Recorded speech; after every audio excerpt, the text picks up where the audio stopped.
here with breaking health barriers. I'm Dr. Jack Stockwell, NUCA board certified. Just back this weekend from several days of teaching what I do up in Minneapolis for our fall conference, speaking to on two particular addresses, one Thursday, one Saturday, to over 150 doctors. And that I consider that the high point of my career, to be able to do that.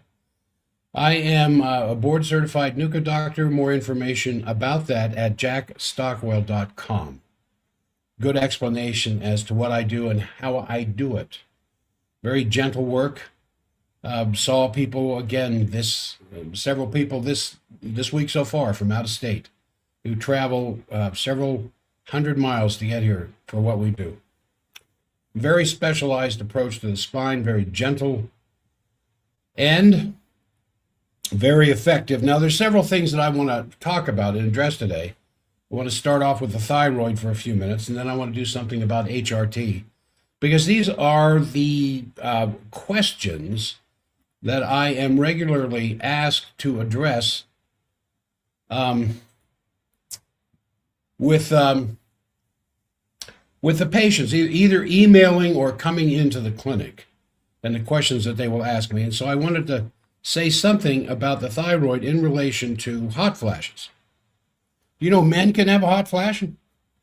Yeah, it's a little strange, but I think it's no secret anymore that at least a third of Americans, over 100 million of us, suffer from some form of hypothyroid because their thyroids aren't being fed properly. You don't give the heart what it needs, it's eventually going to quit on you. And because most of us do not have diets that support heart health, and I'm not talking about Cheerios, because Cheerios certainly is not heart healthy, for Pete's sake, then your heart falls apart, and then you die from the number one killer in America. Or if your immune system is not getting the food that it needs to work properly, then your immune system goes AWOL, and you end up with cancer. Well, in this particular case, I just want to spend a few minutes on hot flashes, because I have been asked that question a couple of times in the last couple of weeks. And it's no wonder that a third of Americans suffer from hypothyroid because of all the poisoning we do to it, let alone starving it. And we poison it in the forms of chlorine and fluorine. And we consume almost no fuel for the thyroid, such as organic iodine and omega-3 fatty acids. Now, someone beginning to suffer from a sluggish thyroid can become exhausted and just suffer from all kinds of symptoms. Not the least of these symptoms are dry skin, constipation, mental sluggishness, slow pulse, frequent urination, ringing in the ears, weight gain, being cold, losing hair, losing eyelashes, and having your hair turn coarse. Yet some of the other symptoms remain little known. The other symptoms that we know that are associated with hypothyroidism include high cholesterol, high triglycerides, fatty deposits in the liver, thick and or loss of secretions from the eyes, saliva, vaginal, intestines, lungs, and hot flashes of menopause. And these are all too often just dismissed and written off as getting old. I probably hear that more than any other thing. Well, I'm just getting old. Well, I haven't seen you for 6 months. How are those headaches? Oh, they just came back. That's why I'm here. You haven't had headaches for 6 months. No. But I just started the other day. But, it's just, Dr. Jack, it's just getting old. No, it's not. No, it's not just getting old. It's because of the spinal misalignment that's causing the problem. And so, how many I would call it a degenerative disease, actually. associated with premature aging, which can often be attributed to a sluggish thyroid gland. Now, how many women are plagued with thick, non-flowing secretions or a total loss of mucus and secretions? How many people suffer from high cholesterol and high triglycerides with no real concrete answers except more drugs? How many people just feel old and tired and exhausted way before their years would predict? And of course, the answer to this is millions, 100 million. I mean, if you come out of your aging fog, then you've kind of hit the nail on the head. Thereafter, you can make lifestyle changes to lock in your positive new physiology. Those changes include eating far less processed foods. A daily supplement is suggested that I'm going to give you here in a moment. Well, I'll just give it to you now. At least 3 to 6 Thyroid to whatever protocol you're already taking, or if you're not taking a protocol, you want to add anywhere from 3 to 6 Thyroid. That's spelled just the way it sounds: ThyTrophin. Thyroid. It is the protomorphogen for the thyroid gland. It kicks the thyroid gland back into better action. That's available at forbiddendoctor.com. And then you want to add plenty of whole foods. Try to get at least a third of them raw, organic, mind you. Elimination of chlorine and fluorine from your life. I have installed in my shower a dechlorinator. The fluorine comes through, but I try not to breathe the gases. But at least the chlorine isn't coming through. And chlorine is just absorbed through the skin so quickly. I mentioned a test. It's on YouTube, chlorine absorption, where they had a glass of pure clean water. They put in a few drops of chlorine, the type of chlorine you put in your swimming pool, and they stir it up. And then they have 2 other glasses of water off to the side of the one that has the chlorine in it. And after the chlorine has been stirred into the water, a fellow puts his 4 fingers, 2nd through the 5th digits, into the water for just a few seconds and pulls the fingers out. And then he puts them in the first glass of clean, pure water, swishes his fingers around, takes his fingers out, and puts it in the second glass of water and swishes his fingers around. Then he takes a chlorine detecting strip you get from the swimming pool supply house, and in the first one is just glaringly heavy dose of chlorine. In the second glass, which was the first rinse of his fingers, there's chlorine present. There was no chlorine to begin with, which he shows by strip test. Now there's chlorine after he put his chlorinated fingers into the water for just a few moments. Then in the last glass, tested for chlorine, there's nothing there, because all the chlorine that had attached to his fingers from the first dip came off in the first rinse. In the second rinse, it was all gone, showing that the chlorine that is in your water coming through your shower head is getting on your skin. And because it's getting on it's not just that you're breathing it, that you're absorbing it through the skin. And when you absorb it through the skin, it's going to get in the bloodstream. When it gets in the bloodstream, because it's a halogen gas, it's going to go to your thyroid. And it's going to occupy iodine receptor sites, because iodine is a halogen. It's the last group off to the far right on the elemental chart. So I would recommend, you're going to be a lot healthier if you're not absorbing chlorine. Though chlorine is the basis of chloride, which you need in your body, that's just a salt of chlorine gas. You do not need chlorine gas. Just like sodium chloride, table salt. The sodium in there is in a form with the chloride that ends up providing an electrolyte that's absolutely essential for life. But you don't need sodium and metal in your life. and you don't need chlorine gas in your life, both of which are poisonous. But you bring them together, they form sodium chloride. Now, there's another test, the Broda-Barnes test.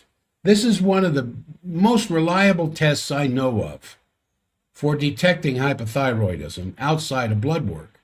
And even blood work isn't all that completely accurate. But the Broda-Barnes test is really simple. You get a mercury thermometer. They're available at Amazon. You can't, other thermometers just aren't that effective or accurate. You want the old style mercury thermometer. They're still available. They're on Amazon. And you get one of those and you put it under your arm for 10 minutes in the morning when you wake up before you get out of bed.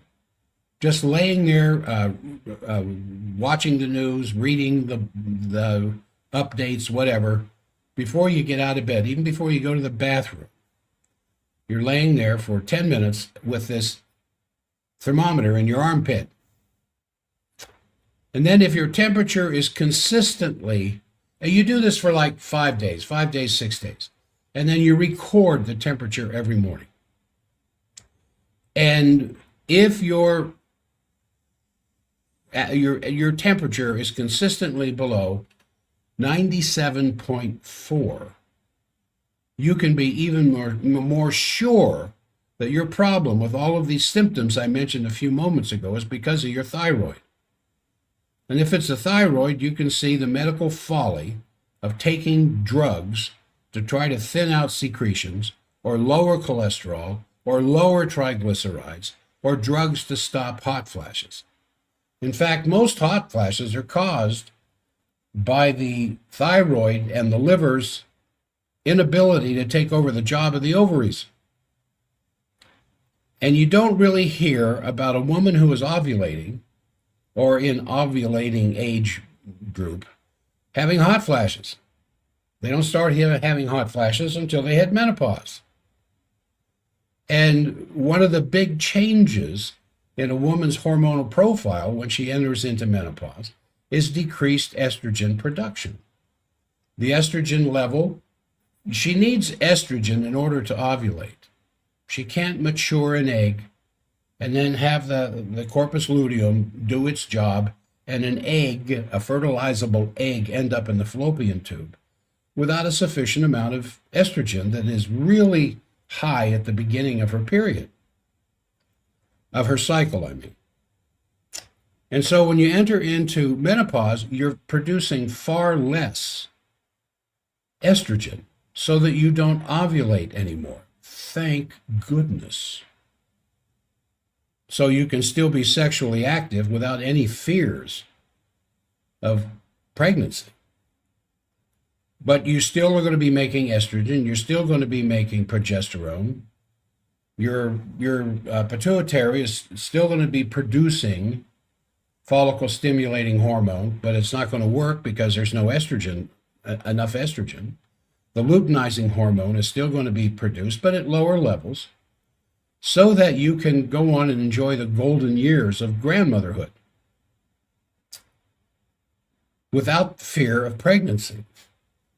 But in some ladies, when the estrogen levels drop down, a part of the brain hasn't got the message yet that it's time for your reproductive system to go on hiatus. And so it wants more estrogen. It detects low estrogen in the blood. And so it's kind of kicking the thyroid. The pituitary will kick the thyroid to kick the ovary to produce more estrogen. But it has to bring the liver in, and the liver can stimulate the ovary by the releasing of pyrogens, little tiny hormone capsules that raise the body temperature. And that's where the hot flash comes from, because your body literally heats up. That's where all the sweating comes from. Now, is there a cure for this? We just want to get the thyroid working correctly again so that it does its job of regulating these hormones. It's amazing what a centerpiece in all of human physiology that the thyroid plays. The thyroid is making your thyroxine, which is the gas pedal of the human body. I've often said this. The ATP that's manufactured inside your cells, adenosine triphosphate, is the gasoline of the body. You won't have any more energy than you have available ATP. There's two different ways, primarily two different ways that makes ATP. One makes a lot of ATP, the other one doesn't make a whole lot, but it has a direct relation to your energy levels. But it's the thyroxine that determines the rate that ATP is used. That's why I say it's the gas pedal. And when you start letting up on the gas pedal in your car, you're just not going to go that fast. If you start letting up on thyroxine production by the thyroid, you're not going to go that fast. So there are two things that I recommend. I already mentioned one, Thytrophin. That's available at forbiddendoctor.com. But the other one is Ageless Thyroid, because it contains food to feed the thyroid gland. I honestly believe that 90% of the suffering of Americans in our country from whatever organic disease they've been diagnosed with is just simply symptoms of starvation. You just aren't getting the micronutrients that certain systems in the body that I talked about at the beginning of this, certain systems are not getting this stimulation from proper feeding. So when you have a newborn baby, feeding it your breast preferably, you know how vital that is to that baby. And you know how vital what you eat is to that baby, because what you ate yesterday is in your milk today, which is why you kind of got to be careful what you eat when you're nursing. And any woman who has nursed a baby knows exactly what I'm talking about. Well, it's the same thing with all the organs inside your body that need to be nursed. They need to be nursed with the proper levels of micronutrition. And when they don't get it, the organ gets sluggish in its job. And if its job is to monitor and produce digestion, you're going to have indigestion problems. If the particular tissue is involved with building white blood cells and it gets sluggish because it's not being properly fed, you're going to get sick, and you're going to be sick often. If it's involved, if the missing ingredients in the diet feed the brain, and the brain in certain respects is not getting the micronutrition it needs, certain parts of the brain just aren't going to work right. And then you run for Congress. Now, most hot flashes, as I said, is caused by the liver and the thyroid's inability to take over the job of the ovaries that have gone on vacation. And this should naturally occur over the course of 6 months or so through and after menopause. But millions of women get stymied here because the long-term, undiagnosed, untreated, worsening underlying hypothyroid condition. So you end up going to your endocrinologist or even family doctor, and they do a thyroid panel. And they're looking at T4 and T3 and free T4 and free T3 and reverse T3. And they're looking at TSH and a couple of other markers. And they put all these numbers together into an algorithm. Oh, you're hypothyroid. Some blood work that I have been delivered into my hands in my clinic show nothing but a TSH, thyroid stimulating hormone. And if the TSH is high, oh, you need thyroxine. Here, start on Synthroid. Without ever looking at any of the other markers and determining why the thyroid stimulating hormone was high. Because for the most part, when your thyroxine levels start to drop, especially your T4, in the bloodstream. Your brain says, well, we got the hypothalamus starts kicking out thyroid stimulating hormone to make the thyroid produce more hormone. But if the thyroid is worn out and tired and ready for retirement because of the foods we eat and the foods we don't eat, it's like beating a dead horse. And you take all these drugs and you go from one drug to the next and to the next, plus additional drugs to maybe address the adrenals. And the next thing, you're a walking pharmacy. Your skin's drying up. No more sex. You're putting on weight. Your skin looks like hell. Your hair's falling out. And you're still on all these drugs. Well, you don't have to follow that course. There's an easier one. There's a better one. And once again, unless you're treating the cause of the problem, you're wasting your time with all these ineffective, usually toxic, usually dangerous medical treatments that only mask the symptoms, eventually trading them for more serious symptoms known as side effects. So what do I tell my ladies that I take care of in the clinic, and some guys, because there's one guy in particular who's got a hypothyroid problem? Thytrophin, anywhere from 3 to 6 a day of these things, and 3 ageless thyroid. That's it. Ageless thyroid has nutritional support for the hypothalamus gland, the thyroid gland, the pituitary gland, and the adrenals. And we couldn't call it ageless hypothalamus. A lot of people don't even know they have one, let alone where it is. Hypo means under. Thalamus means it's under the thalamus. Most people don't even know they have a thalamus gland, which is one of the most important glands in the brain. Anyway, excuse me. Thytrophin, available at ForbiddenDoctor.com, and ageless thyroid, also available at ForbiddenDoctor.com. And for dosing, ageless thyroid, 3 a day. Thytrophin, 3 to 6, depending on what it takes to calm the thyroid down a little bit that's being beaten like a dead horse. All right. Now, which leads me into hormone replacement therapy that I want to talk about, to try to answer some questions relative to that.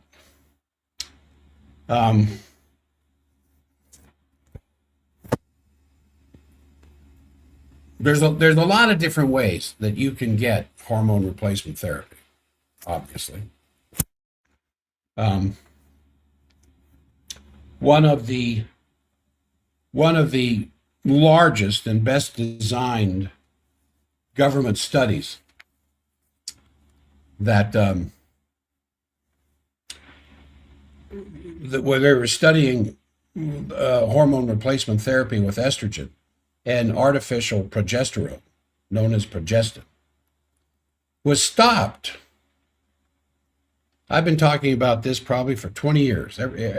Ever since I've been doing health shows at K-Talk, I've often referred back to this government-designed study to find out what is the effect of hormone replacement therapy in the sense of oral medication or topical skin products that might be containing estrogen or containing progesterone or containing testosterone.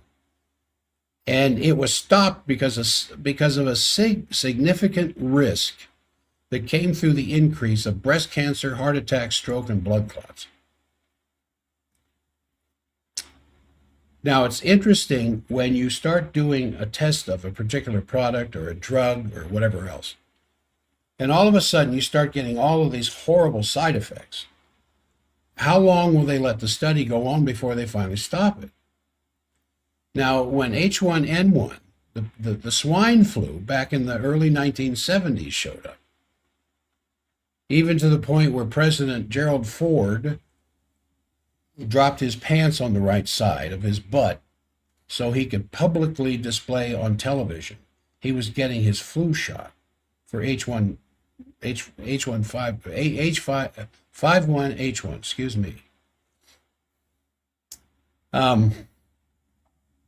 After 25, mind you, registered deaths, they stopped the administration of that vaccine. 2020, the advent of the mRNA inoculation from Pfizer and from Moderna, from J&J, AstraZeneca. The mRNA, in any event, after there were 25 registered deaths, they didn't stop it, did they? In fact, there may be as many as 500,000 American deaths now because of that drug. Now, back in the 1980s, I think it was 84 when this study was done, there were so many women coming down with suddenly breast cancer with no family history, heart attacks, no family history, stroke and blood clots, no family history, that were the test subjects for the administration of artificial hormones. And the whole idea was that this would spell the end of the estrogen fiasco, even with all the glossy TV ads and or whatever else. And the most popular drug was Premarin, and still is. Was introduced in 1942, and it was the most prescribed drug in America from 1992 to 1999, even more than Lipitor, and maybe the most prescribed drug ever. Well, back in 1975, the New England Journal of Medicine showed that unopposed estrogen, unopposed by progesterone, unopposed estrogen levels that were allowed to increase and increase through Premarin.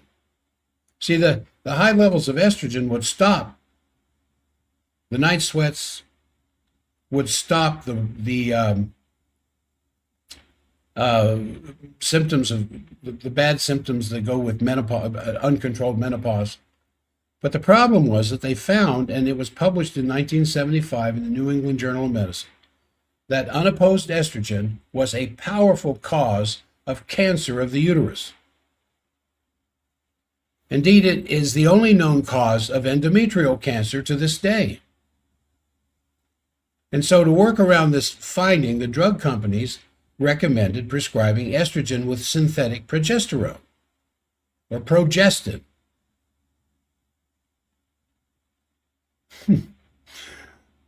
This is how they think. They're not thinking of the cause. They're thinking of what do we do with the symptoms and the side effects. So this, in effect, kept women in a constant artificial reproductive phase of their life, actually circumventing menopause altogether and relegating women to monthly periods forever. They wouldn't have menopause. They'd go on having their cycle in their 60s if they were on these drugs.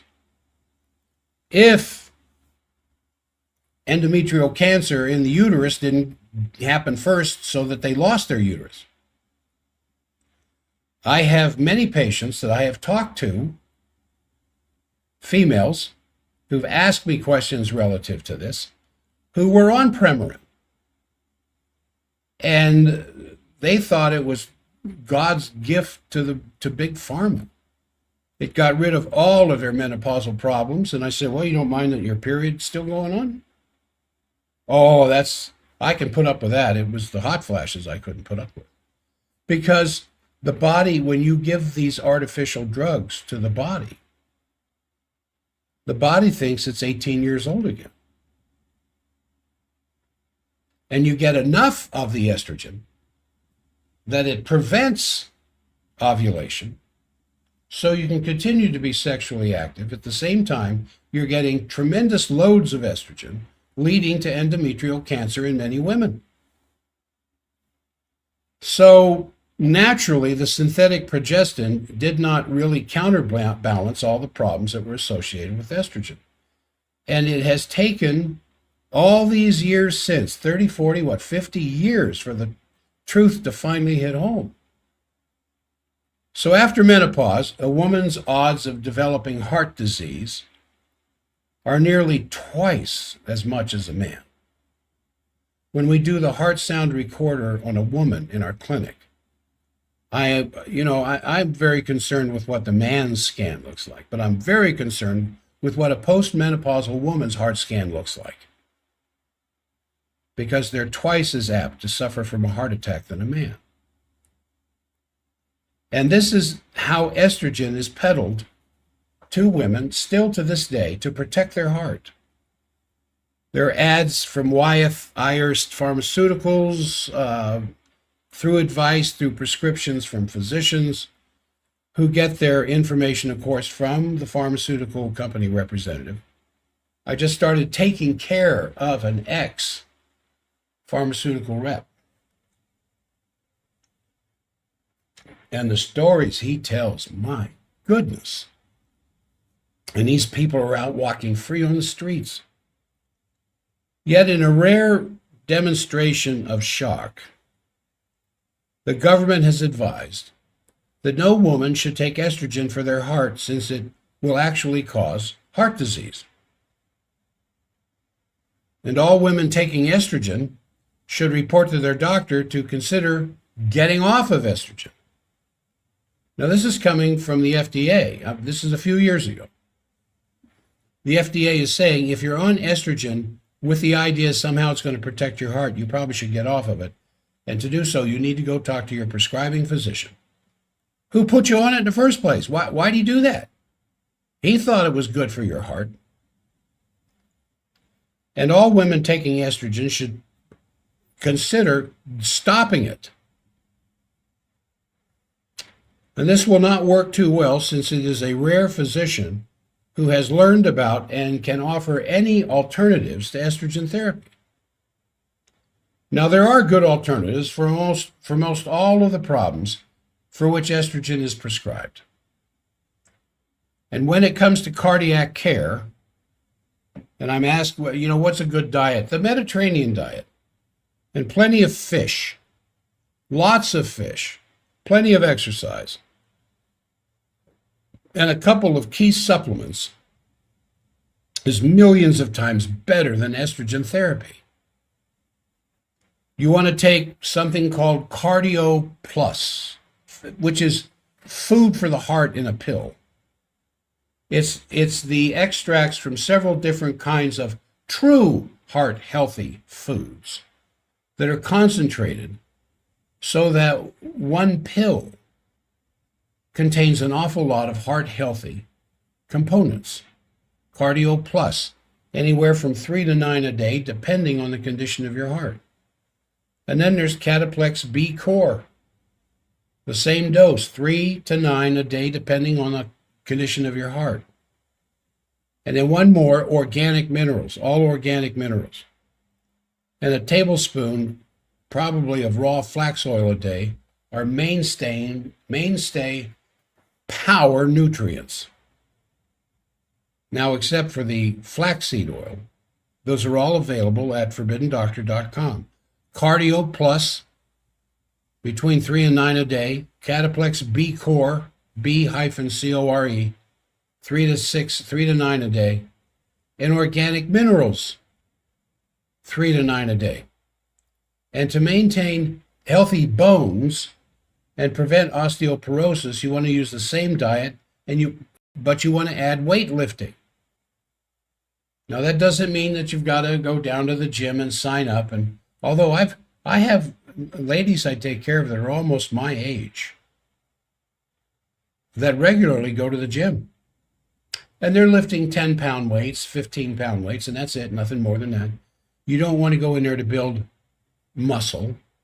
You want to go in there to tone up your muscles and to strengthen the bones by putting pressure on the bone through weightlifting.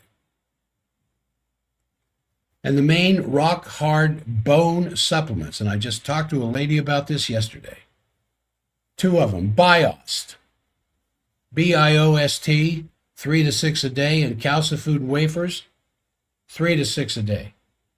So there was this lady that I talked to yesterday who has a -4 on her bone matrix concentration, a -4.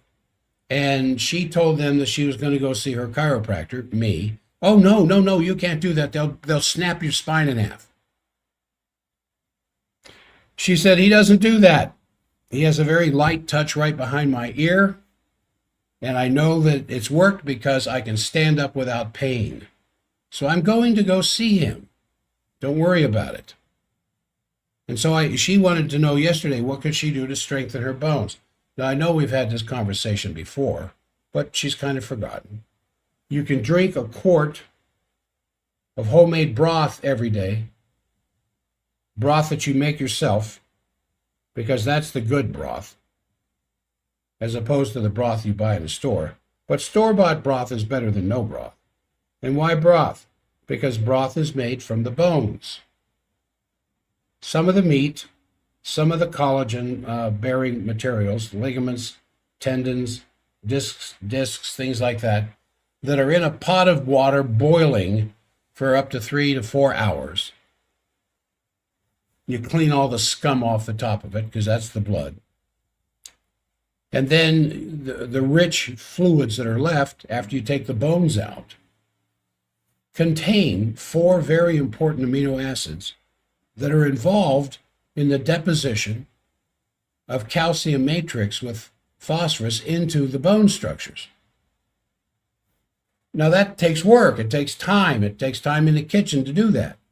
Or you can just chew up 3 to 6 calcifood wafers, because that's what they are. Calcifood wafers are made from bones, from discs, from ligaments, from tendons, from the supporting muscle structures. All collagen-based, real collagen. That would take the place, we call it broth in a pill.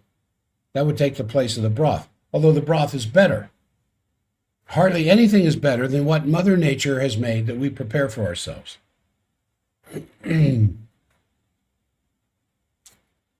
But short of taking the time to make a lot of broth, you just chew up some calcifood wafers. Now, there are other many factors involved in osteoporosis. I have some podcasts on it at forbiddendoctor.com. But it's the hot flashes and the dryness problems associated with menopause, which are the most difficult to solve using alternatives to estrogen. And the same diet and exercise program should be followed, but fluorine and chlorine have to be eliminated because they mess up the thyroid, because the fluorine and the chlorine will get into the thyroid and block the iodine receptor sites until you have enough iodine to push the fluorine and the chlorine and the bromine out of the iodine receptor positions, so that the iodine can do its job and produce thyroxine. Your body can't produce thyroxine out of chlorine. It has to be iodine. Now, additionally, there's 2 key supplements that are essential: Simplex F and Cataplex F. F for female in the Simplex, at a dose of 3 to 9 a day. For hot flashes, some women do much better using prolamine iodine plus as a substitute for the Cataplex F, but in all cases, liver health is critical. And if you have liver problems, you may need to go through 1 or a 2-3 week liver detoxification session. We've got more information at the office for liver detoxification. I'm talking to a fellow here at the end of last week who just finished the 21-day liver detoxification program. and described himself as feeling like he just lost 25 years of age because of our poor livers. In fact, I need to do that. I need to take better care of my liver. So omega-3 fats are essential during menopause to help get rid of the hot flashes. And a tablespoon of organic raw flax oil or a teaspoon of cod liver oil is usually needed. However, there is an alternative to putting a tablespoon of oil down your throat, and that's the use of a standard processed product called tuna omega-3. It's a great source. Or Olprima, Olprima. It's a combination of EPA and DHA fatty acids, not just for the heart, but for the brain as well. Now, you want to avoid, in doing this, if you want to rebuild your thyroid so it doesn't have to be drug dependent, there are some things you absolutely have to do. You have to avoid all vegetable oils, especially the ones that are in the popular salad dressings. You want to avoid fried foods. They're fried in soybean or canola oils. You want to avoid fast foods and carbonated drinks because of the sugar content. And it can take from 6 to 60 months to completely phase through menopause naturally. Some women have reported it took a decade. Other women have reported it took 2 to 3 months. Other women, very rare, but I hear it. I went through menopause and didn't feel anything. And they were particularly healthy people. Now, a lot of women who have had a hysterectomy can also get over hot flashes without estrogen. And for those who suffer endlessly, despite the alternatives that exist, only the lowest dose of estrogen should ever be considered. The human form of estrogen, triestrogen. What is that? That's estrone, estradiol, and man, now you got me. Estrone, estradiol is the really powerful. Estradiol, and estrone, the three forms of estrogen. The human form of it, of course, is the safer and the best bet. And it is available. A naturopath can get it. It has to be compounded by a special pharmacist. But literally millions of women have probably gotten cancer, often invasive form of cancer, from this honestly well-mentioned, but sadly often deadly scheme out there that's been out there for 50 years now. It has relieved millions of cases of hot flashes, no doubt, but at a severe cost.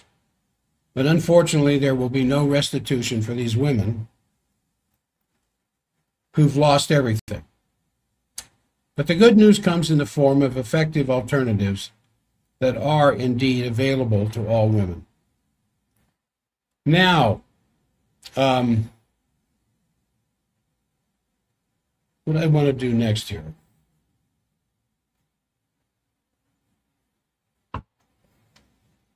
I thank you for listening, tuning in on the stream as well as K-Talk. What do I want to get into? I wanted to do a public service thing here with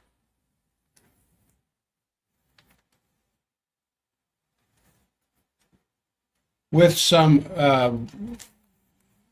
people are always asking me about different kinds of drugs. These are the drugs I'm taking, Dr. Jack, should I be concerned? And I thought maybe what I would do is Just talk about some adverse drug reactions. That might be better. There is a book out there called Worst Pills, Best Pills.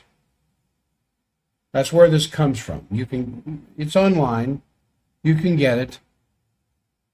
And I'm going to go through a few side effects here and the drugs that are known to cause these side effects.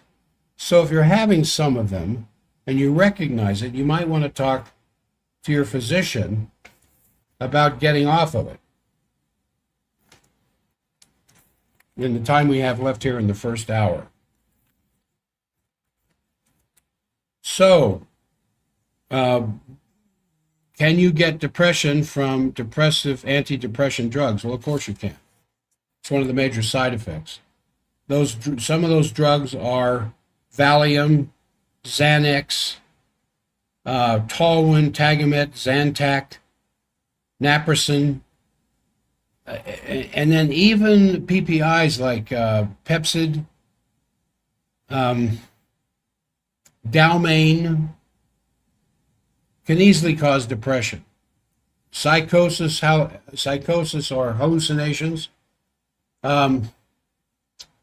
Inderal, Elavil, Valium, Halcyon, even Benadryl, Seldane, Tagamet. These drugs are known. They're known to have some serious side effects. For confusion, Compazine, Elavil, Luminol, Valium, Xanax, Benadryl, Tagamet, Zantac. There's several others that are less commonly known. For dementia, dementia is a side effect from Mellaril, Valium, Xanax, Restoril, Inderal, Tagamet, Zantac. Insomnia, if you're taking Sudafed or Inderal, even Synthroid can lead to problems of insomnia. Parkinsonism. Parkinson's can be a side effect of drugs, especially Haldol, Thorazine, Elavil, Compazine. Tardive dyskinesia, that shaky type of thing that some people have. Compazine, Haldol, Thorazine. Wellbutrin is known to lead to TD, tardive dyskinesia. Dizziness, especially when standing up. Lasix will do that. Procardia, Valium, Xanax, Elavil, Haldol. Falls that can lead to hip fracture. Valium, Xanax, Restoril, Luminol, Nembutal, Elavil. Injurious auto accidents. If you're on one of these, you may have been or may be an injurious auto accident. Valium, Xanax, Ativan, Elavil, norpramine. Sexual dysfunction. Interestingly enough, Pepsid, Tagamet, and Zantac can all lead to sexual dysfunction. Interesting. Tegretol, low pressure, loss of appetite, nausea, vomiting, Lanoxin, Advil, Feldene, Demerol. There's so many more drugs under each of these categories. There just isn't enough time to go through them all. Abdominal pain, ulcers, GI bleeding can be caused by Advil, Motrin, Feldene, Indocin. Constipation. You ever had kidney stones? Did you ever get prescribed Dilaudid? That's just pure morphine. Dilaudid is hydromorphone, one of the quickest ways to get morphine in the bloodstream. But Tylenol 3, Benadryl, Maalox, Inderol, Tums, diarrhea, Maalox, milk of magnesia, Ducalox, the very thing that's supposed to be taking care of your constipation can cause constipation. What else here? I got a couple more here. Blocked urination. Elavil, Compazine, Haldol, Benadryl, Activit, Tavist, Cagentin can definitely lead to blocked urination. And then urine leakage, simply enough. Valium, Ristoril, Xanax. So, what's going on here?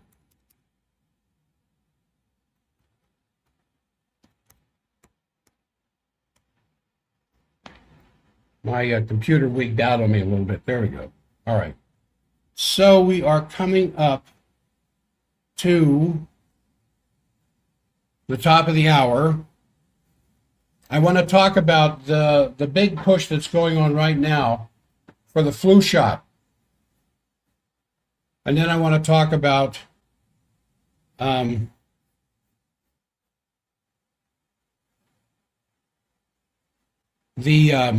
about coffee. I've been asked about coffee quite a bit, because there are health wellness sites out there that talk about the virtues of coffee. And I thought in what is largely an anti-coffee, anti-tea population, it would be interesting to talk about this, because there are pros and cons. And I talked about this a number of years ago when I was live in the studio at K-Talk, when they were back over on Redwood Road. And it generated a lot of interest, to say the least, over this topic. So, I think I might start that. Well, let's talk about coffee for a minute, because there are some benefits. I mean, God made coffee.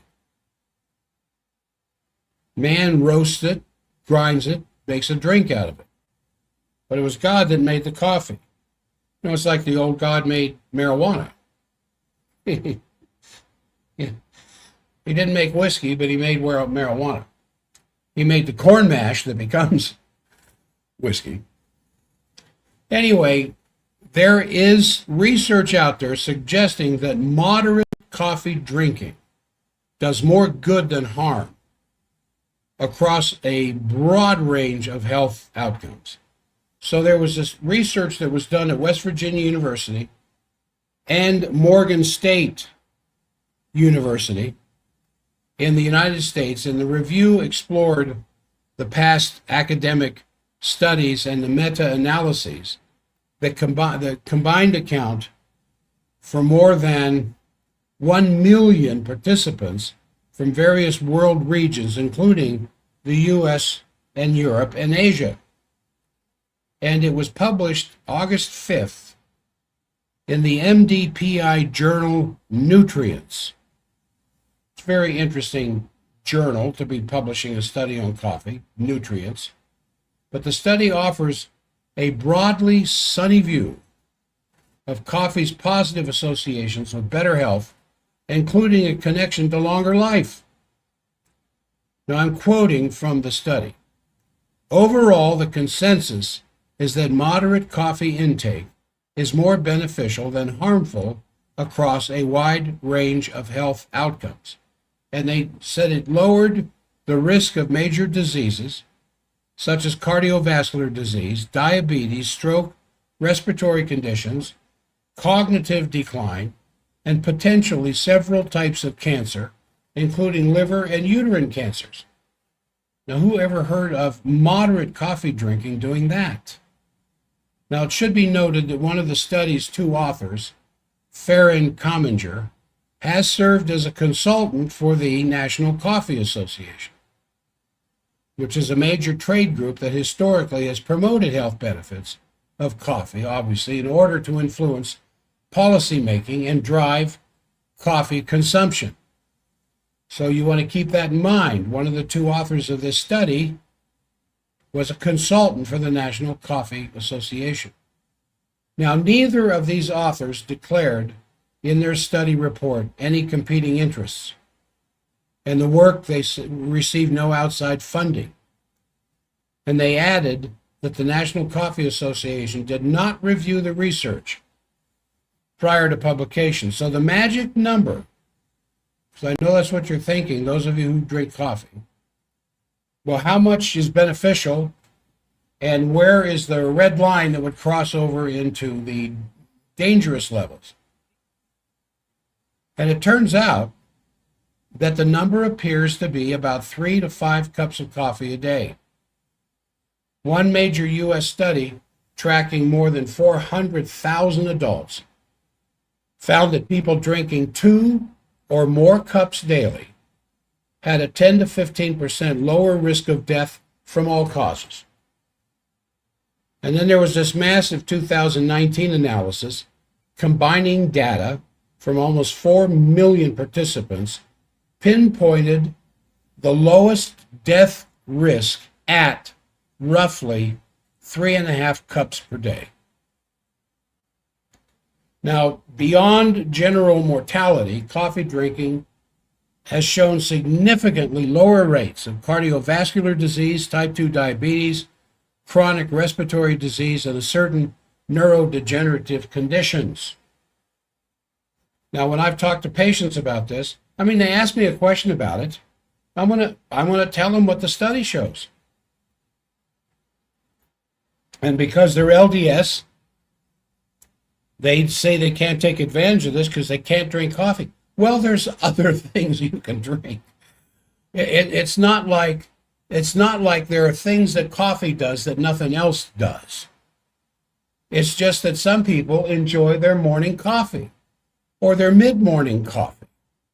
Well, how much is too much? Well, in the study, when it went past 3.5 cups, you end up having a level of caffeine in you that isn't necessarily the best thing to do. Now, the hypocrisy of all of this comes in, especially from an LDS point of view, when you see LDS people now drinking Coca-Cola products, Mountain Dew, Monster drinks, Red Bull, all of these things, and because they're not coffee, it's okay. Well, with a little aside here for the LDS population, it's called a word of wisdom for a reason. For you to use some wisdom. And the wisdom I suggest isn't just how much coffee you should drink, whether it should be organic or not, whether it should be medium roast or dark roast or light roast or all of them combined. I don't know if they do that. It's to use some common sense in what you put in your body. Like breakfast cereal. I would rather you had 2 cups of coffee for breakfast with bacon and eggs than 1 bowl of breakfast cereal. Breakfast cereal is one of the most ridiculous food. It's just candy. Read the label. It's just candy. In many cases, in some cereals, it's just a ground up protein bar. And then read the ingredients of a protein bar, another terrible source of food. If Mother Nature didn't make it, I think maybe you should think about 2 or 3 times whether you should take it or not. Yeah, God made coffee. God made a lot of things that you can overdo, get too much of. God made sugar cane. Why do you make it sugar? Why do you make sugar cane? Because sugar cane is loaded with vitamins and minerals and enzymes. And if you were to drink a little bit, 4 to 6 ounces of fresh ground up sugarcane juice, you would actually be drinking something healthy. Whereas if you take that same sugarcane and you run it through a process that turns it into a little white powder that ends up in a bowl with a teaspoon on the breakfast table, you've turned something God made into a toxic poison. Table sugar. Same thing with sugar beets. It's like the cocoa leaf in South America. When you fly from one side of the Andes to the other, you are going to go through turbulence, regardless of the time of the year or the season. There's turbulence flying over the Andes. You can't get around it. So they offer a little tea on these flights made out of cocoa leaf.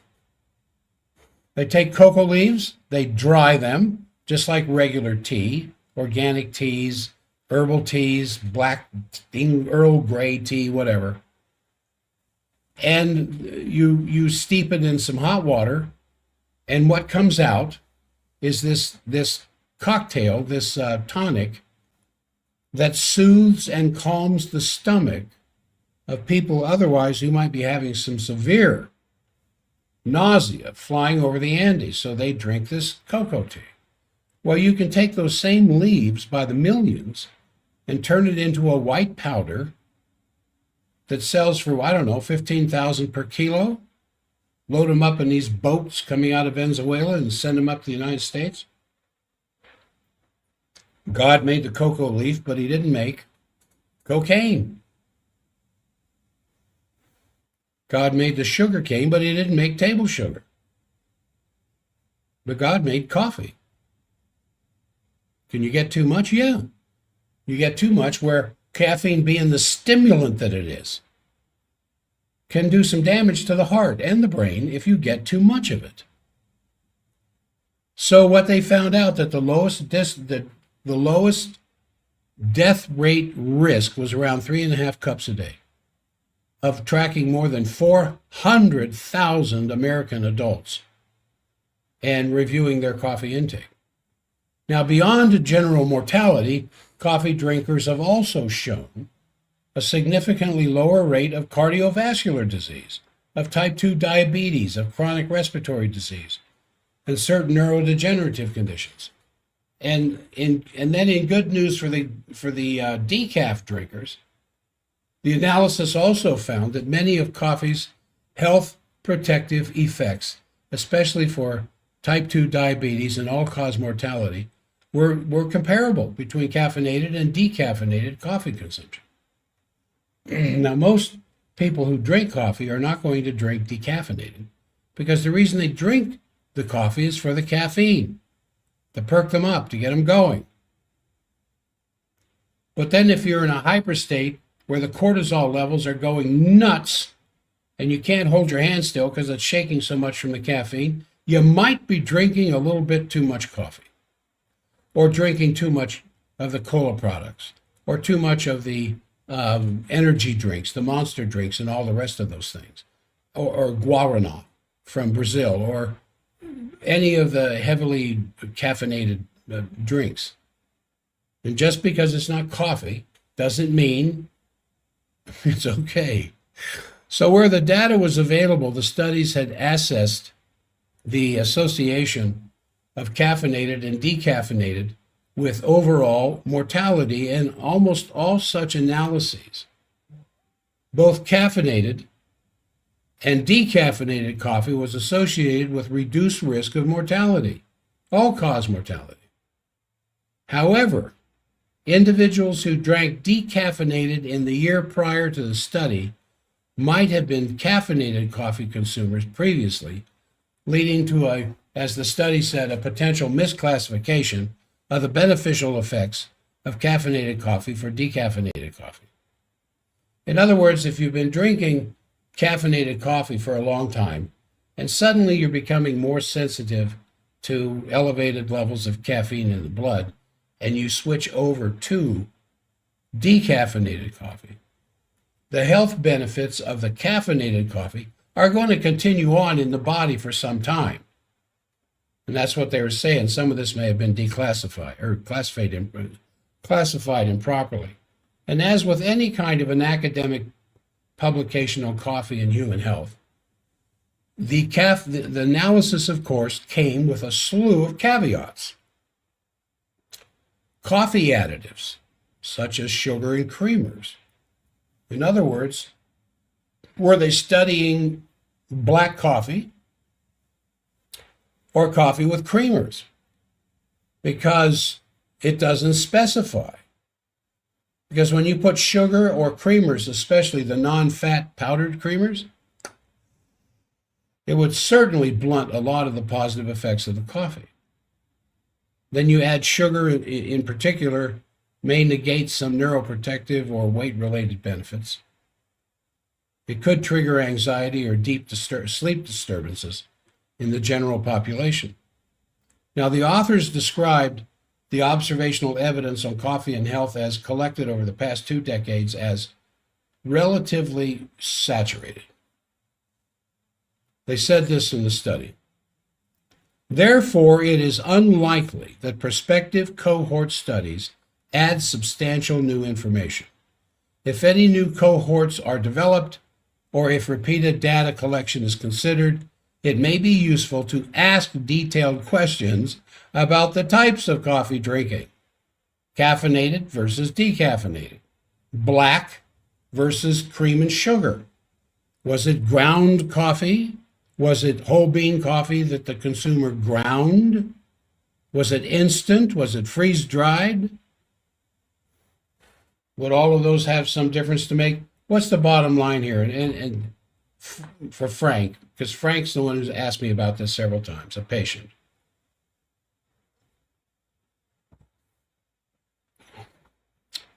Three and a half cups seems to be the magic number for health. Short of that, it doesn't have the ameliorating effects on one's health. Over that, it begins to be deleterious. Would you consider, I was asked this, would you consider coffee in those circumstances a health food? No, I wouldn't. I wouldn't necessarily. If it's organic, that's different. You know, it's like beer. Beer's alcoholic. The Word of Wisdom talks about malt drinks. Well, that's beer. And that beer was okay. And it wasn't until the 1920s with Heber J. Grant that they redefined what the Word of Wisdom meant. And with all of the whiskey and beer showing up on Whiskey Street, essentially Main Street, south of the temple, and all the coffee drinkers, it just seemed like a good time for the church to come out and redefine what the Word of Wisdom meant. And it's been pretty much the same ever since. And I remember when I was a freshman at BYU in the fall of '68, and we were Taylor Hall there, right there. The parking lot was right there on University Provo Canyon Road. And 2 blocks away was a Reams store. I think I've told this story on the radio too.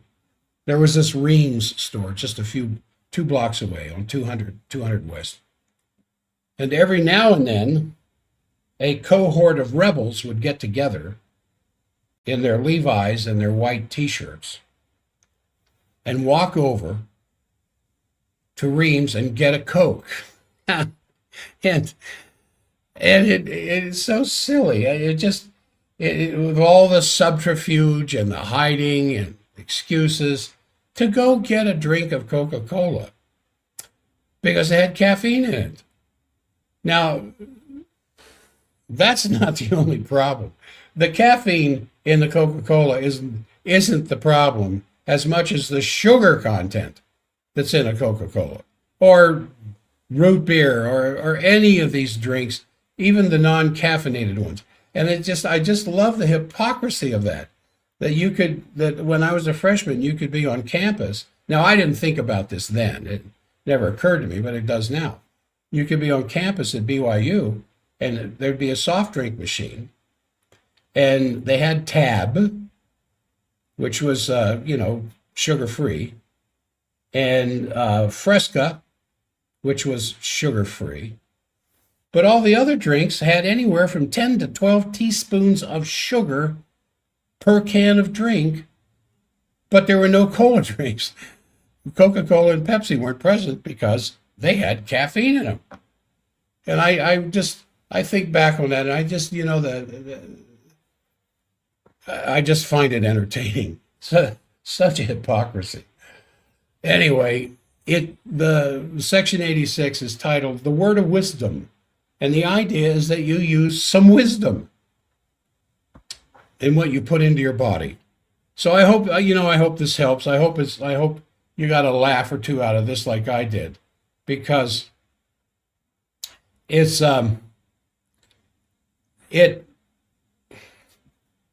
still there are those who are predicting, and I don't know that they know what they're talking about, but that there are those who are predicting that now that Coca-Cola is allowed on the campus at BYU, coffee might not be that far away.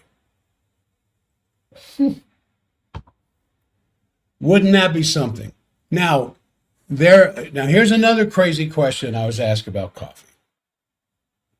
What if I smell it, Dr. Jack? Will that hurt me? I said, what do you mean if you smell it? Well, they work in an office that is largely composed of coffee drinkers. And they have a percolator, and they have the drip type. And what you have to do, of course, is boil the water, and you pour it over the coffee, or the machine pours it over the coffee into a coffee bowl. And there's an aroma to it. And is there caffeine in the aroma? I sincerely doubt it. Believe it or not, there's more caffeine in some of the foods we eat than I would think in the aroma of a coffee. Now, I know that sounds kind of silly, but the person who asked me was serious about it because they were concerned that working in an office of coffee drinkers could hurt them.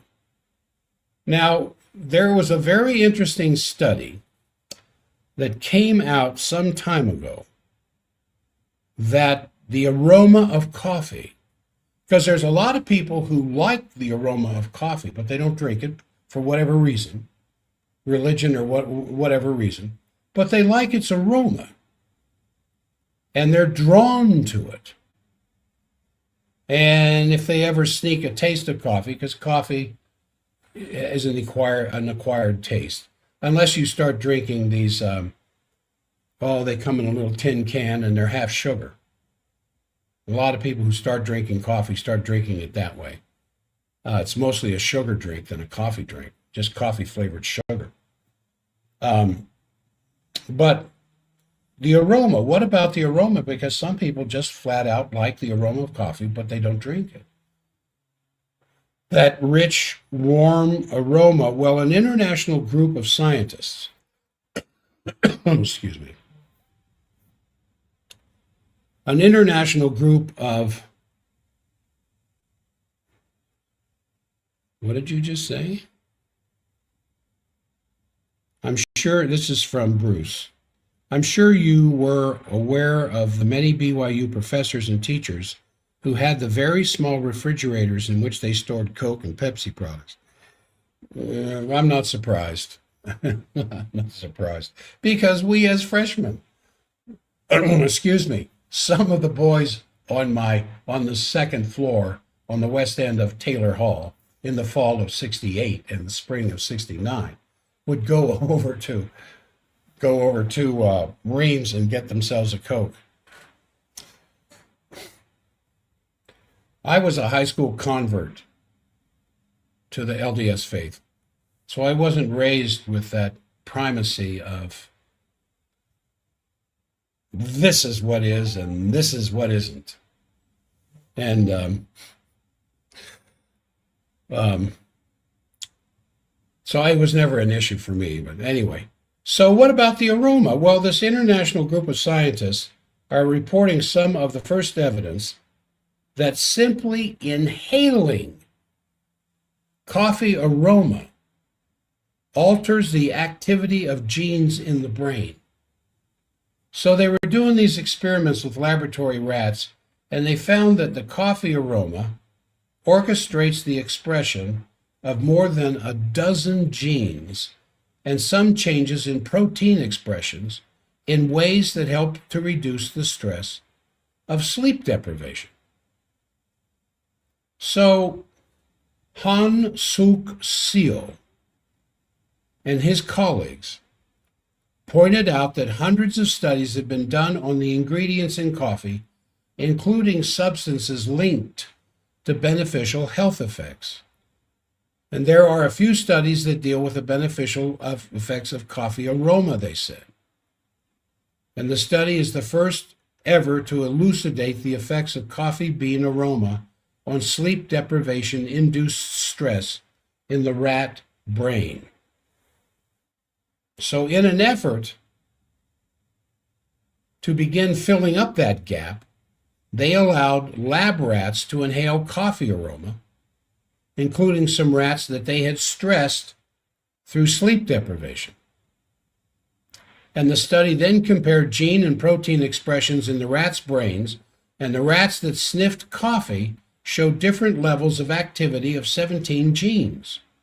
And 13 of the genes showed differential mRNA expression between the stress group and the stress with coffee group, including proteins that stimulate healthy antioxidant activity that's known to protect nerve cells from stress-related damage.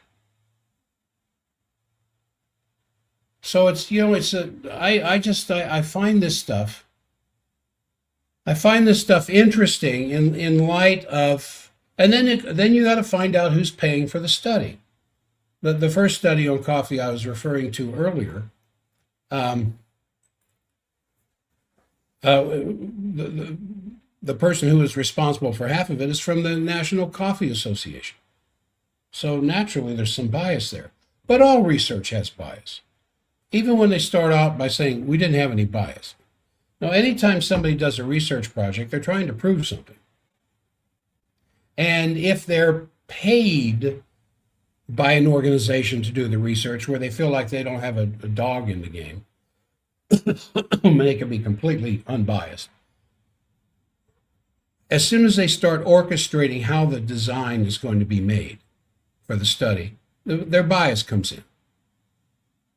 I like studies that in the conclusion they said, you know, we really thought it was going to be this, but it turned out to be that. And we weren't expecting that.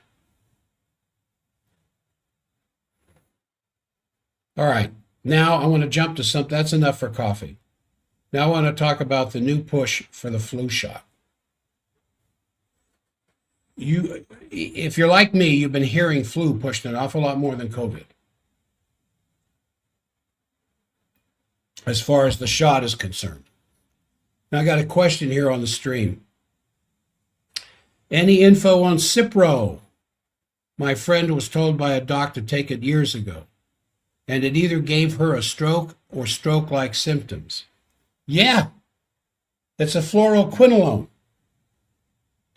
Cipro is a fluoroquinolone. Fluoroquinolones are extremely dangerous drugs. A fluoroquinolone can destroy your ligaments within a week or two of being on a fluoroquinolone. Fluoroquinolones, you know, the package that these drugs come to you in, have an insert.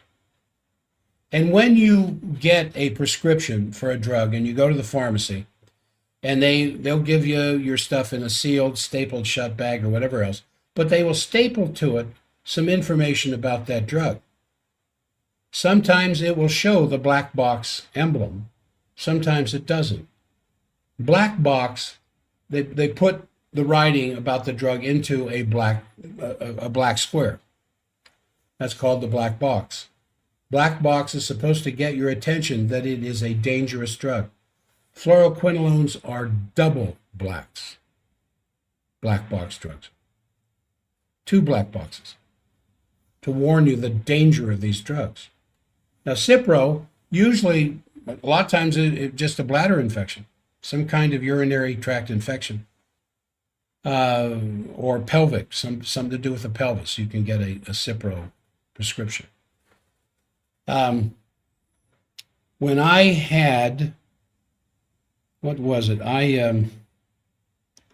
remember what it was. When I had my sinus surgery, and Dr. Hill, who's very, very good, I was very impressed with him, wanted to put me on 6 weeks of an antibiotic prior to the sinus surgery.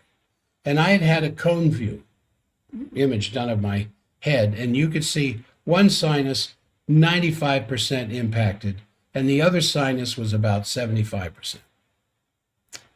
And he said, well, we're going to put you through 6 weeks of antibiotic therapy before we do the surgery. And I said, Doc, in your heart of hearts, now tell me the truth. How much good is 6 weeks of antibiotic therapy going to do with such impacted sinuses as I have? And he looked at me and he said, nothing. And I said, I know you're constrained by the standard of care, and I know that's the standard of care that you do antibiotic therapy first. But I'm not going to do it. And if you don't do the surgery, I'll go to another surgeon. So we made a deal. We would go ahead and schedule the surgery for the next week. I would skip the 6 weeks of antibiotic therapy if I would use a little bit of antibiotics post-surgery to keep down the chance of a post-surgical infection in my sinuses. Well, I had to have the surgery. I couldn't live that way any longer. So I said, okay, I'll do it. Well, it was Cipro. And this is long enough ago that I had not really fully studied the Cipro issue ahead of time. But about 3 to 4 days into the drug, I had this massive rash on the back of both of my hands. Well, I knew where that came from, so I stopped the drug immediately and went into a drug detoxification program that I use with patients who are having serious side effects from drugs to clean the blood out and the liver as fast as possible. We have a program for that.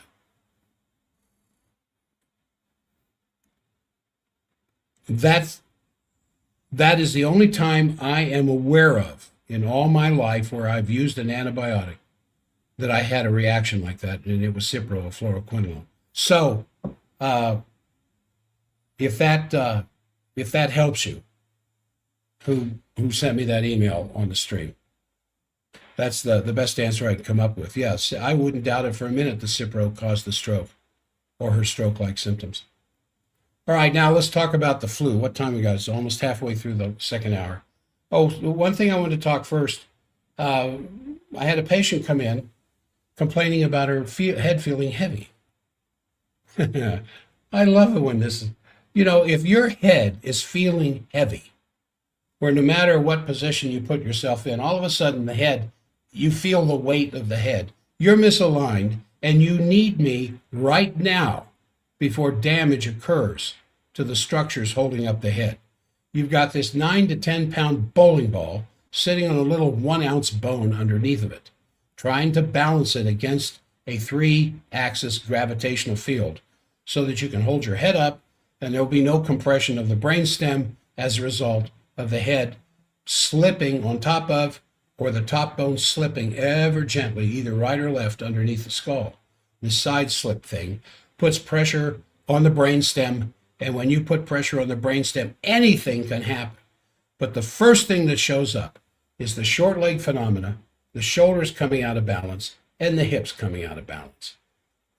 And what you feel, you usually don't feel those things. What you feel is your head feels heavy. I can almost guarantee you with the first correction I give to the spine, that heaviness is gone. and then with another 2 or 3, it's gone for good. So if I can help you with that, you want to call the office, 801-523-1890, and let's sit down and have a consultation at no charge to you to let me tell you what I can do if you feel like your head is sitting heavy on top of your neck.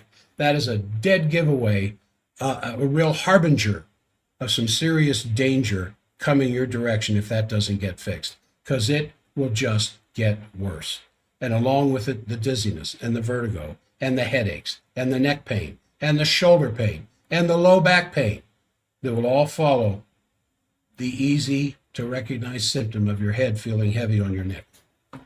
All right, that would be 801-523-1890. Now I want to talk about the flu because an interesting thing is happening in statistics out there regarding the flu shot. Now anyone who's contemplating, and you can get them for free, I see the signs, I think I saw one out in front of Walgreens.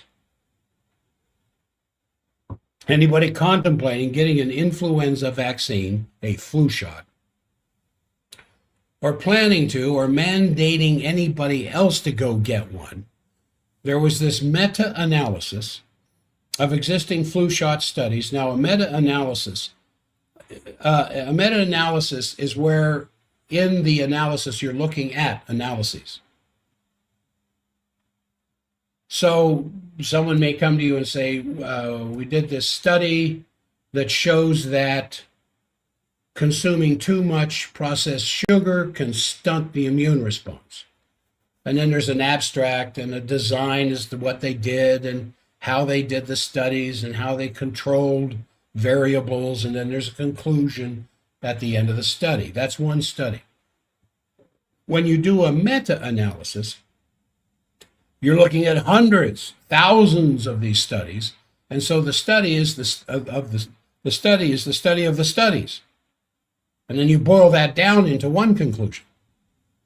And so this meta-analysis of existing flu shot studies of healthy children by the Cochrane Group, which effectively is owned by vaccine zealot Bill Gates, saw his mug on the picture this morning, concluded that despite decades of published studies, it could find no convincing evidence that flu shots can reduce mortality, hospital admissions, serious complications, or community transmission of influenza. Right there in black and white, despite decades of published studies, I want to read the conclusion again. It could find no convincing evidence that flu vaccines can reduce mortality, hospital admissions, serious complications, or community transmission of influenza. Now, you want to read that carefully because it said no convincing evidence, none, that flu shots lowered the chances of dying or being admitted to the hospital or suffering serious complications from the flu or transmitting the flu to somebody else. No convincing evidence, none. In fact, the studies have found that those vaccinated for flu have a statistically significant increased rate of respiratory illnesses, meaning it increases the risk of having other respiratory illnesses. So there was this placebo-controlled efficacy, not safety, but an efficacy study by researchers at the University of Hong Kong comparing children receiving the influenza vaccine with those who didn't get the vaccine. Oh, imagine that. You won't see that study inside the United States. But in one of these countries where they pay for the health care of their citizens, they did this study between flu-vaccinated children and non-vaccinated children. The study found no statistical difference in the rate of flu between the groups that did not get vaccinated. In fact, they found that the vaccinated had a 4 times increased rate of non-influenza infections. The recipients had an increased risk of virologically confirmed non-influenza infections. So here's this group that got the kids that got the flu vaccine. Here's the kids that didn't. The kids that got the flu vaccine had a 400% increase in the rate of non-influenza type respiratory illnesses. As another example, researchers at Columbia University found that the risk of influenza in individuals during a 14-day post-vaccination period was similar to unvaccinated individuals during the same period, but that the risk of non-influenza respiratory pathogens was higher in the vaccinated individuals during that same period of time. A study done by the Cleveland Clinic of 53,402 of its employees across multiple states even found an increased risk of influenza among those vaccinated for influenza, explaining that the cumulative incidence of influenza was similar for the vaccinated and unvaccinated states early. But over the course of the study, the cumulative evidence of influenza increased more rapidly among the vaccinated than the unvaccinated. So I'm looking at a chart here. Don't you like it when somebody tells you the chart and you can't see it? Had I prepared this earlier, those of you on the stream, I could pop it up really quick. But the chart up the one side, cumulative incidence of influenza, and then across the bottom, the days, time. So across the bottom is time, here's incidence, and here's the graph. And it's graphing those reporting influenza who weren't vaccinated and those reporting influenza or respiratory type illnesses that were vaccinated, and it's higher than the non-vaccinated line. So it starts out here at 0, comes up. The line is pretty much the same until after about the first 60 days. Then the vaccinated line gets steeper than the non-vaccinated line. Now, that said, get a flu shot or don't get a flu shot. That's freedom. I'm trying to give you what is necessary for your consent to get a flu shot. You need to know these things ahead of time. You can study them for yourselves because they are ubiquitous. You can hardly turn anywhere or anymore and not find information on this. Get a flu shot or don't get a flu shot. That's freedom. Everyone should be free to choose. But nobody should ever be coerced to get this or any medical product, especially, ironically, when the data reflects it has a net overall increase in the infection it's supposed to be stopping. In well-published, peer-reviewed studies, hundreds of them, in this meta-analysis that was recently done.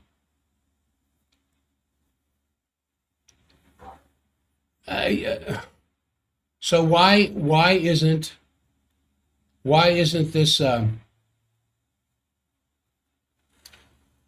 this becoming part of the standard of care?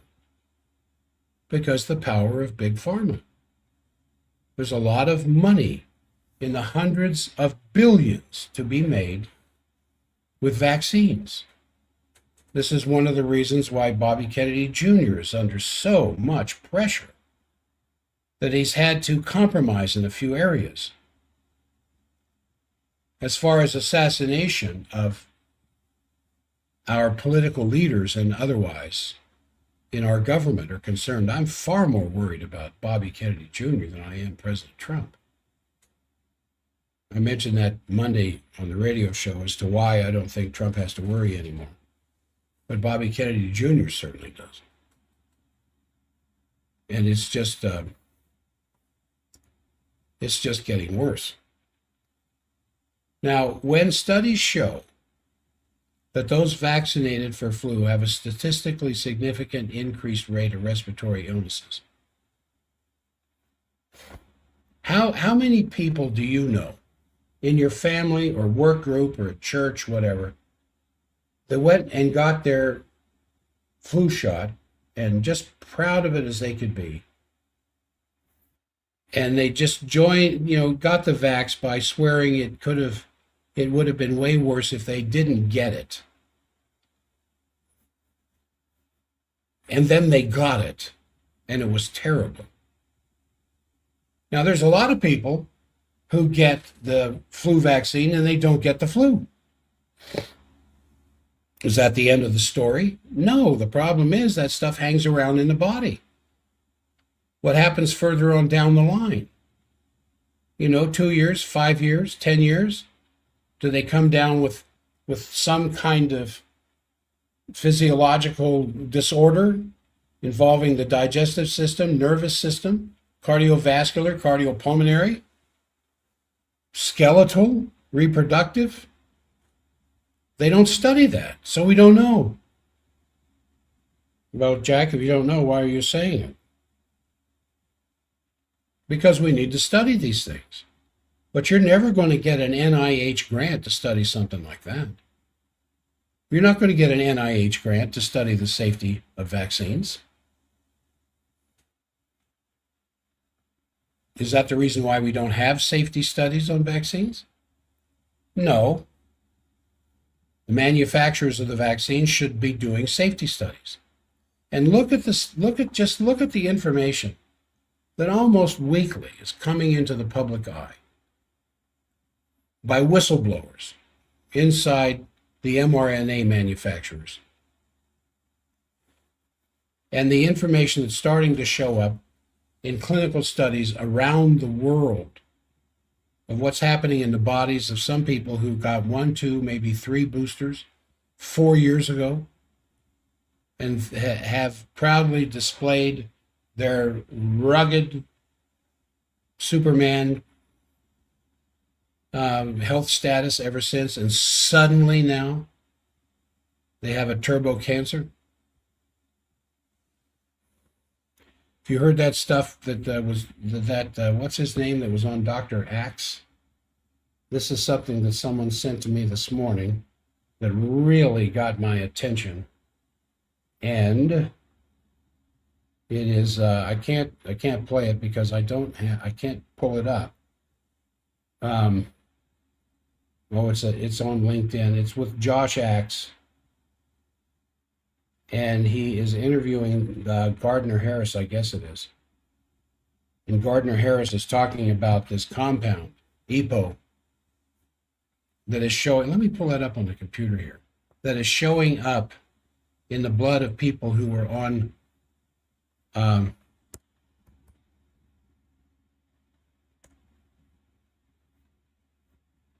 cancer drugs.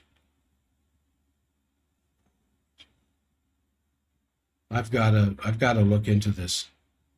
Well, it's not erythropoietin, but apparently it completely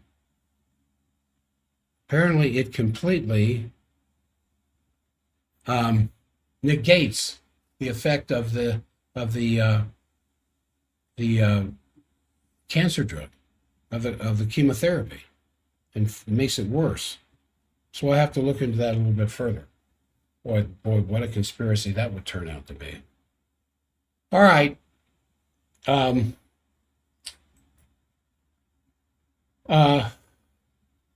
wanted to get into a couple of other things.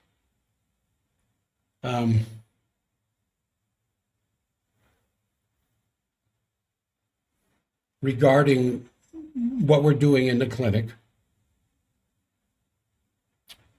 And when I went to talk to my colleagues this last weekend in Minneapolis, I talked to them about heart health and how vitally important attention to that is, because if you start to come down with cancer, you get some signs and warnings, a lump or a bump or a change somewhere, or even worse, you start passing blood, especially out the rectum, or you're coughing up blood from your lungs, and you can go do something about that.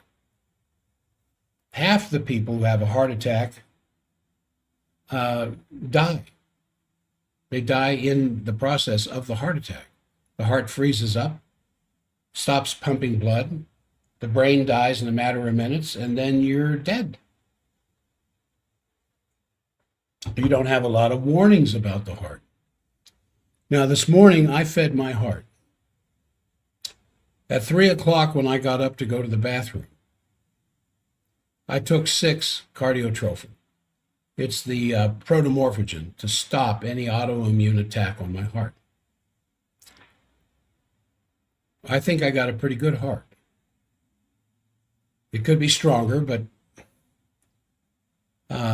today is my 75th birthday. And at 75, I think I've got a pretty good functioning heart.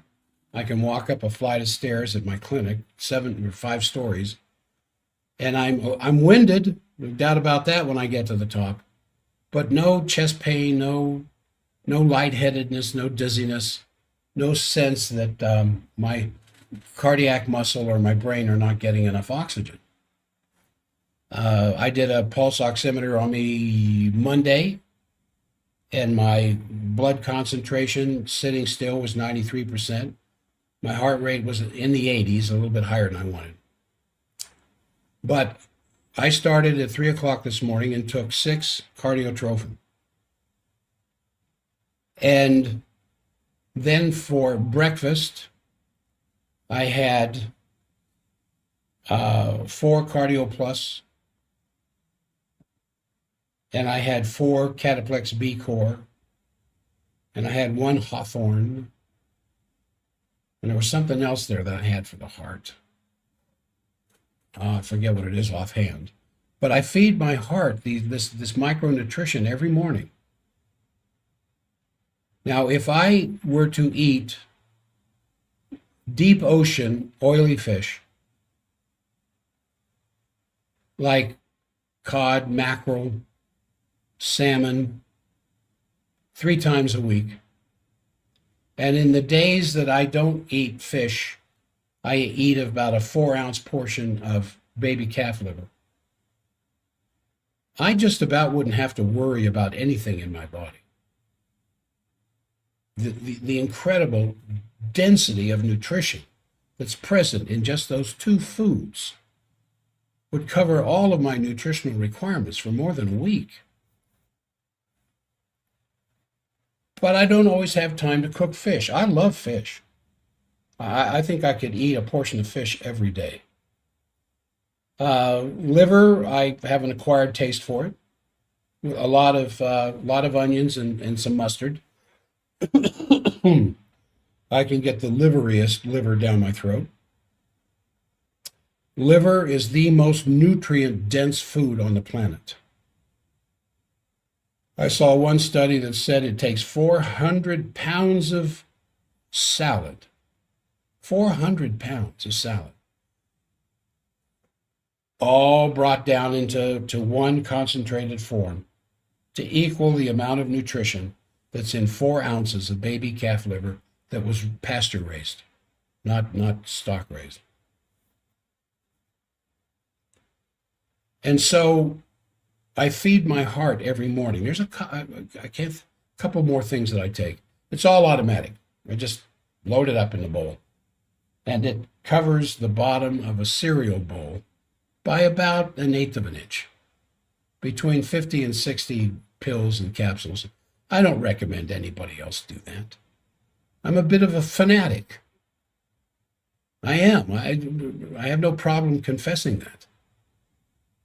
I just like how I feel. I got up this morning at 3:30. My time is at 5 hours later. Not feeling tired, still ready to go. And then just before I got on the air, I had 2 fried eggs, 2 free range grass pasture or free range chicken eggs with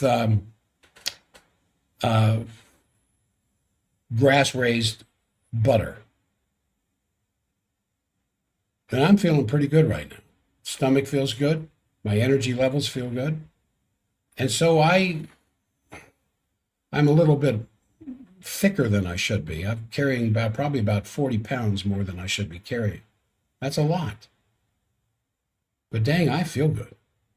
I sleep really good. And I feel well.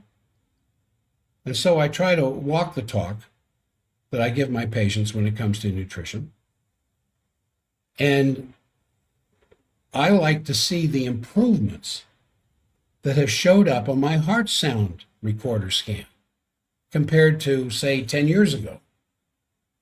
My heart is better today at 75 as far as performance on a scan represents than it was 10 years ago at 65. Again, 2 or 3 times a day. Dr. Jack, you're not planning on retiring, are you? No, I'm not. What I do is just too much fun. I mean, and then some people said, "Well, wouldn't you like a hobby?" This is my hobby. It's something my grandfather suggested years and years and years ago. Find something you really love doing and then find a way to make money at it. I might cut back on the hours a little bit in the days ahead, but I will. This conference of NUCA doctors that I was just at this last weekend, kind of the joke of the group is we'll probably die in our adjusting room. When it comes time to die, we won't be climbing a mountain. We won't be out there on our motorcycles. We won't be out there on a golf course. We'll probably be in the office taking care of somebody and then fall over because we love what we're doing so much. So, in the few minutes that are left, I want to go back to that concept I was portraying there with your head feeling heavy. Not only with your head feeling heavy, if there's just some sense that something is wrong, it probably is. And then somebody who loves you will say, well, wait a couple days, it'll probably go away. And it probably will, until it shows up again. And then it might go away until it shows up again. And one of these times when it shows up, it's not going to go away. And then if you don't understand the relationship between the way the head is sitting on the neck and the health of the rest of the body, you might opt to get surgery. Have that disc shaved a little bit. I was taking care of a lady from Montana the other day who has a bulging disc in her low back. And her doctor in Missoula, which is where she lives, says, well, it's a real simple operation. We just make a small incision and we shave off part of that bulging disc so that it won't be pressuring the nerve anymore. And then just put you back together and probably don't even need stitches. Just put on some steri tape and you just take it easy for a couple of weeks and everything should be fine. And so she said, what do you think I should do? I said, come on, how long have I been taking care of you? Get over here and lay down on the table, for Pete's sake. And I went to the computer and brought up her x-rays because the work I do is based on x-ray analysis so that I know what side to work on. One side will fix this, the other side would make it worse. And then I put her in the correct position and I make the adjustment at the very top of the neck, very gently, about 1 to 2 ounces. For the person who gets it for the first time, they don't even think I'm doing anything. And then I work on her for about 5 minutes, and then she gets up and she says, how do you do that? I said, what do you mean? Well, the pain's gone. I said, yeah, the pain isn't being caused by the bulging disc. That's all they know. That's all they study. So when you have low back pain and they do an MRI and it shows a bulging disc, that's got to be the problem. No, That's almost never the problem. A disc is almost never a problem unless it's herniated. And there's a chunk of that disc floating around, bouncing off the nerves. Yeah, then you might need some surgery. Minor surgery, mind you, to take out that little extruded part and then close you back up with some steri-tape. But short of that, the disc is almost never the problem. The decreasing size of the neuroforamina is almost never the problem. The stenosis of the foramina, stenosis of the canal, is almost never the problem. Excuse me, I'm getting a little dry here. The problem is the way the head is sitting on the neck. Here's how it works. Gravity is pulling on you all the time. Unless we get you up there on the International Space Station where you don't have to worry about it, gravity is pulling on you all the time. Accidents and injuries that impact forces into the body, and it doesn't take a 15-car pileup on the freeway to do it. Sometimes just rushing across the kitchen floor in your socks, in the slip, and not, you don't even have to go down. Just the whiplash you get in your neck by trying to keep yourself up on your feet is enough to displace that top bone. The top bone is called the atlas. It's also known as C1. It's the first of the cervical vertebra. It is not attached to the second bone, except with some ligaments and muscles. There's no disc between the top two bones of the neck. The discs that glue all the bones together subjacent to that, C2 to C3, C3 to C4, down through the thoracic column, down into the lumbars, all have discs. These discs grow into the bone above, they grow into the bone below, and it knits those two bones together, and the bone above it and the bone below it, so that you have this sturdy foundation you can get up and walk around. There's no disc between the top two bones of the neck, so you can turn your head right and left, up and down, independent of the spine, so the spine doesn't have to go with it. You turn your neck far enough, you're going to end up turning the whole body because of how the discs are and the joints are all locked into one another. But you should, even at my age, now of 75, I'm going to demonstrate it for the streamers. I should be able to turn my head backwards and look all the way over my shoulder, which I can. And I can turn my head the other direction and look back over my shoulder for a full 270-degree view. Not as good as an eagle, but that's pretty good for 75 because I've been under this care for a long time. My spine is fluid, and I feel really well. I feel great. Now, when your shoulders go out of balance, in other words, the shoulder begins to tilt, or the hips begin to tilt, or the hips begin to twist, and you start developing shoulder pain, or you develop hip pain, it's because the head is out of balance with the neck and gravity is pulling you off to one side or the other side, and the body goes into a state of compensation underneath of it, trying to balance the head. And so it can, if given the opportunity, it can literally end up twisting you into a pretzel, trying to get you back into the vertical. Something ends up having to pay for that. Something's got to pay for that twisting of the structure. And eventually you start destroying a knee, or you're destroying a hip joint, or you're destroying some vertebra in the spine, or you're destroying the shoulder. Years and years of this degeneration, arthritis shows up.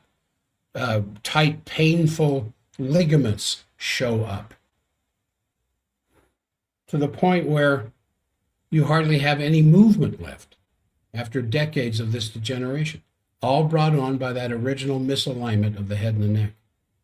So I took care of this 13-year-old girl yesterday. There's an 11-year-old girl that I take care of. There's a 6-year-old girl that I take care of. There's two 13-year-old girls that I take care of, and boys as well, who, because of soccer or baseball or basketball or snowboards or their little motorcycles or their trampolines, have knocked their head out of balance with their neck. And they're showing up with all kinds of stuff that you wouldn't expect to see in a child. There's this 9-year-old boy with rather bad autism. When I first started working on him, he was just constantly screaming. His parents had to almost bind him to a board. Kicking, screaming, yelling. This is about 2 years ago. To get x-rays on him took me more than an hour, where I had x-rays that were suitable for analysis. I worked on him based on those x-rays. He was in the office day before yesterday, Monday, sitting in his mother's lap, calm as a summer's morning, looking at some child's video thing on his smartphone. That's the power of the restoration principle. So these girls that I'm taking care of, either for scoliosis or for seizures or for difficult births that cause some minor or some major displacement of the vertebra in the neck, all just improving wonderfully. Migraines are a snap, taking care of migraines in adults, let alone kids. And that's why I don't see myself retiring. This is too much fun. I've got a new patient today, and this morning when I get in there, and let me see if I can bring it up here. I want you.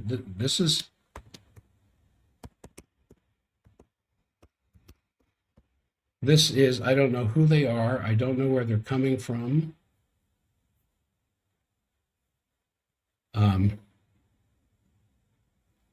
My staff is pretty well taking care of that. Experiencing pain in jaw and neck on and off for the last 5 years or so. She has seen MD, physical therapist, massage therapy, chiropractor, dentist, orthodontist, who said she needed to have her jaw broken and then reset. These visits have helped somewhat, but without any long-term relief. I have no idea who this person is or where they came from, what they look like, but that's what they were complaining of before they come in. I'm going to tell you right now, I absolutely guarantee that pain in her jaw and her neck within a week will be 50% reduced. By Thanksgiving, it'll be 90% better. I guarantee it. That's how powerful the restoration principle is inside the human body to heal itself. Consultations are free, and I am doing something new regarding my fee structure. But I've got to talk to my staff about it first to make it easier. But I can't wait to get to work. I can't wait when I get up in the morning to get ready to do my radio show, to the point where I wish I was back on 5 days a week. I'm glad I'm not, mind you. And I can't wait to get to work. So I'm going to end the recording here right now at K-Talk. And then I am going to end the stream.